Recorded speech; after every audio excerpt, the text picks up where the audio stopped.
South Korea has overcome its painful history of colonization and the Korean War to achieve unprecedented economic growth in what is famously known as the Korean Miracle.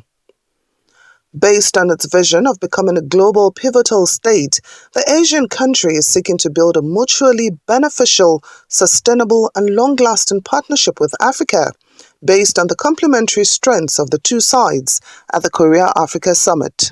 What I mean is, Korea have already maintained multilateral dialogue with African countries since 2006. But, of course, there was a clear limit to ministerial meeting, because at the end of the day, it is leaders, president and prime ministers, who make important decisions and chart a new course and write a new history. And that is why the current Korean government, the President Yoon Suk-yeol, initiated the first summit with African countries. And we exerted a lot of diplomatic endeavors over the last 2 years. And this first summit, that is, which we held the 4th and 5th of June, is a very precious outcome of such diplomatic endeavors. So we are very proud and happy that we could host this important summit in Korea. And this, if I quote my boss foreign minister's remarks, this summit is going to be the beginning of the new process that is aimed at long-term cooperation with African countries. South Korea, which recently opened its doors to selected foreign journalists, is keen to give the African continent an idea of what it has to offer. First, a bit of historical background from taking a tour of two prominent museums in the country, the National Museum of Korea and the National Folk Museum of Korea. At the National Museum of Korea, precious paintings and historical artifacts like the exquisite gold crown and girdle, the 10-story stone pagoda, the Korean Buddhist sculpture amongst others are on display. Then a profound moment of solitude and sober reflection at the Room of Quiet Contemplation. On display at this quiet room are the most expensive national treasures, the Korean Salaton, which were installed in 2021. After the COVID-19 pandemic, visitors usually visit the quiet room for healing, relaxation, and spiritual rejuvenation. At the National Folk Museum of Korea, it is revealed that the Korean culture was founded on a mix of shamanism, Buddhism, Confucianism, and Christianity. The National Folk Museum of Korea tells the story of how Koreans lived in ancient times, from birth to death. It also showcases important rituals like the marriage rites, the family shrine, and how Koreans honor their dead. The Folk Museum can be described as a detailed summary of what life was like in ancient Korea before the birth of the modern and dynamic country it is now. In between and after the tours, participants of course enjoy an array of delicious and mouth-watering Korean cuisine. We are scared. Yes, we are. The tour of this beautiful country continues with a visit to the Global Knowledge Exchange and Development Center, GKEDC, where participants are able to experience a mix of the past, present, and future. Gen Zs might not know what this phone represents, but older Nigerians will definitely remember the joy this landline telephone brought to many homes decades ago. GKEDC is an open space for learning about Korea's economic development through various digital images and graphics on display. Fortunately, as part of its strategy in realizing its vision of a global pivotal state, South Korea is ready to share its knowledge and expertise in rapid economic development with Africa. I have conducted researches for the Ministry of Economy and Finance and also Ministry of Industry, Trade and Energy on the to analyze the current situation of Korea, the economic cooperation between economic relationship between Africa and Korea, and also make suggestions like how to build, like further expand the economic cooperation between the two sides. That's what I've been doing in recently about this issue of Korea-Africa Summit. I know that many Korean companies, they are very interested in this establishment of launch of the AFCFTA. So it will be the like world largest single market. It will make a world largest single market of like 1.4 billion people. But I know it's still, because it's comprising 54 countries, signatories there, and the negotiation is ongoing. That's what I know. And as far as I'm concerned, it's on the negotiation on the second phase is going on, and there are also many difficulties to reach an agreement in a certain ways, because 54 countries, they have different like levels of economic development, and they have different demands and different levels of market opening. So we think that this will take some time, and we truly expect that this will be like successfully implemented. From the Korean side, the benefits can come as a long-term perspective. That's how we perceive the AFCFTA. In the area of agriculture, South Korea has adopted smart farming, the concept of utilizing cutting-edge technologies to allow farmers to control all aspects of raising crops automatically and through remote control methods. We got a chance to experience this firsthand at the Wool Farm in Hwasong, one of the largest tomato producers in the country. It will interest you to know that Wool Farm takes such great care of its crops that it even plays music in its greenhouses, as this is supposed to improve the quality of the product. And in case you're wondering why participants are suited up in protective gear, it's to prevent cross-contamination of both plants and human beings. Meanwhile, an official of South Korea's Ministry of Agriculture, Food and Rural Affairs, Mr. Song Hoo Choi, says the government is working towards raising 30,000 young farmers by 2027 in a bid to tackle climate change. We established a plan to nurture 30,000 young farmers by 2027. So by around 2027, we will have 30,000 young farmers.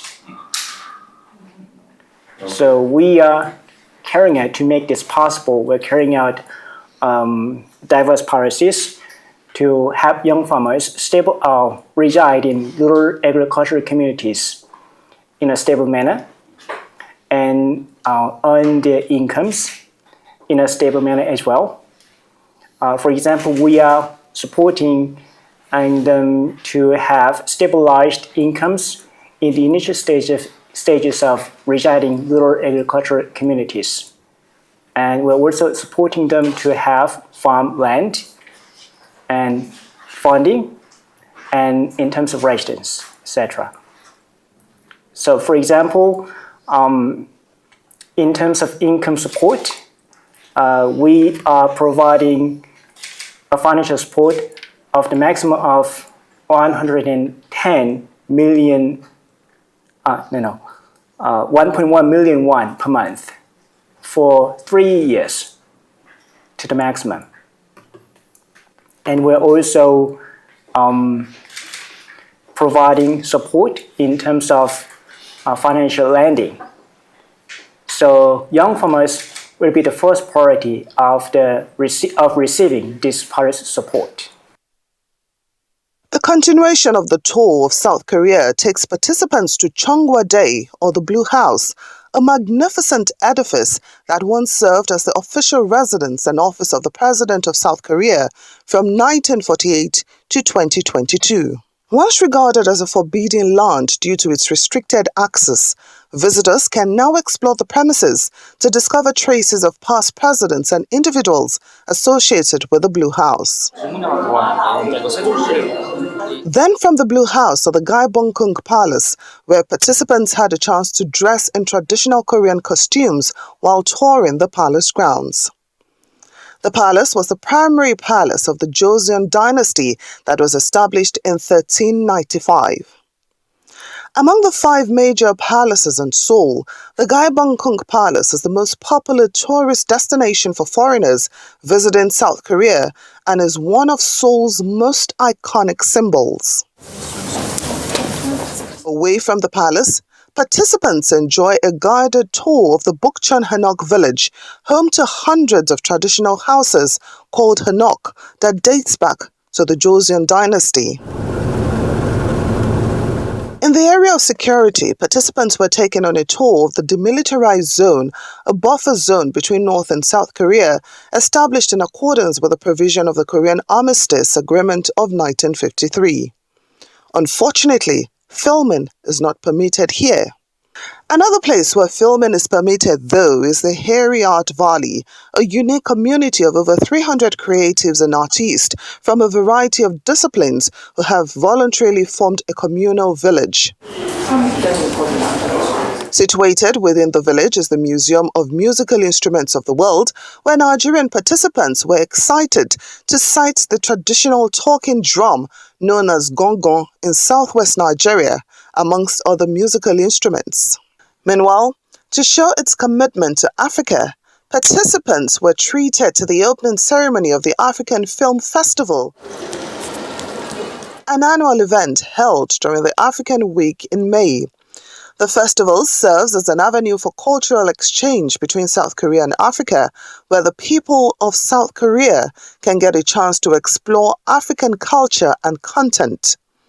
Chairman of the Korea Africa Foundation, one of the co-hosts of the festival, tells us more. We try to promote African elements in Korea.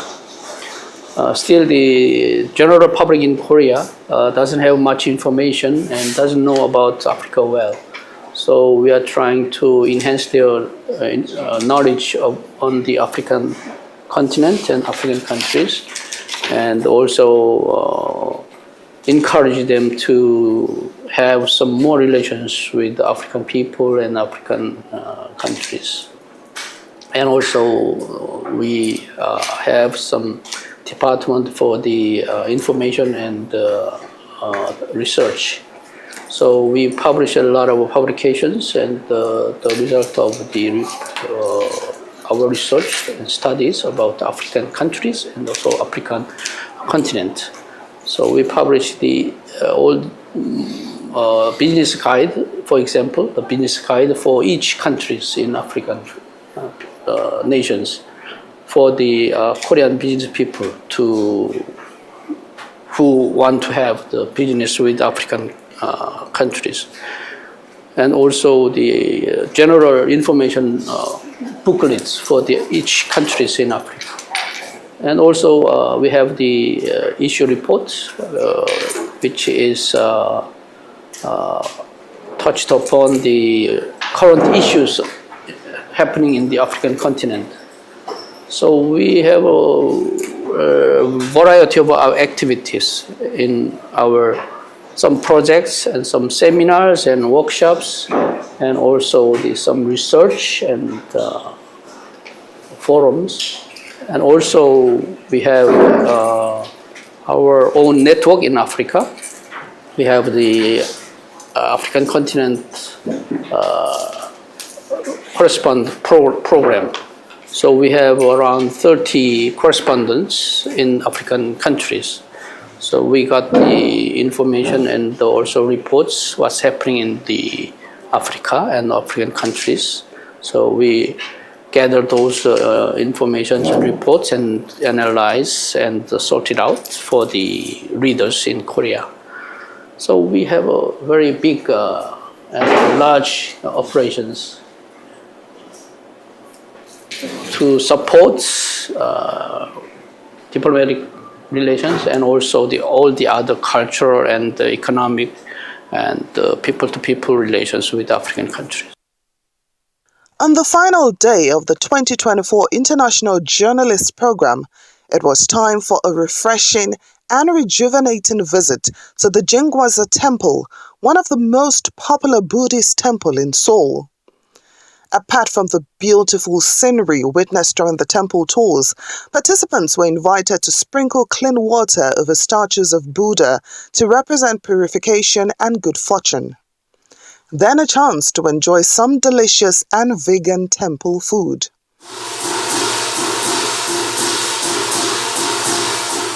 A welcome performance from nuns and blessings from the temple priest soon follows before a deeply relaxing guided meditation.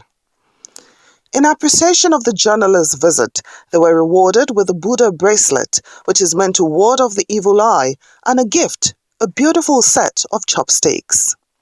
In all, participants got the understanding that Buddhism is the traditional Korean culture and not just a religion. At the end of the 5-day tour of this beautiful country, here are the unforgettable lessons from South Korea that African leaders can key into as they gather in Seoul. Visionary leadership is key to nation building. A country's people are its greatest assets. History must be preserved and documented for future generations. Productive use of technology can lead to massive economic development. With a bit of wisdom, creativity and renovation, some abandoned government buildings, especially in Nigeria, can be utilized for state functions or tourism purposes. Food can heal, and it can also kill, so choose your food wisely. Finally, happiness is a choice, and at all times, human beings must learn the art of keeping a gentle, clean, and peaceful mind. Nigeria and South Korea may not share the same geographical location, language, and culture, but similarities abound between both countries. From their colonial past to recovering after wars, it's very obvious that there's a foundation for a relationship for both countries. However, in terms of recovering and rebuilding after the war, South Korea is years ahead. It is now a stable economy and a technological hub. Nigeria has a couple of lessons that it can learn from South Korea. A visionary leadership is important. A committed and dedicated human capital is also necessary. And who knows, in a couple of decades, we just might be talking about the Nigerian miracle. From Seoul in South Korea, Temitope Fagbemi, Arise News.